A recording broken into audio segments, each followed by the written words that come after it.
Доброго дня. Вот такая вот у нас дверь. На обзоре комбинированный щит. Снаружи фрезерованный такой светло-серый цвет и темно-серый. Ну, под бетоны, да. Просто разный цвет.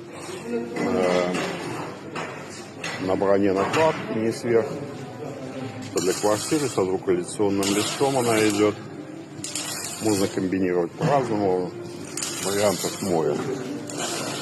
Изнутри она светленькая, не комбинированная, обычный щит, беленький, обычная абстракция рисунок.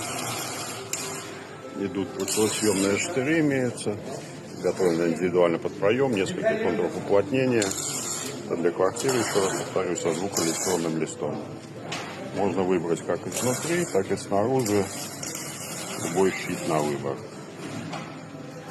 Внутри имеется поворотный элемент.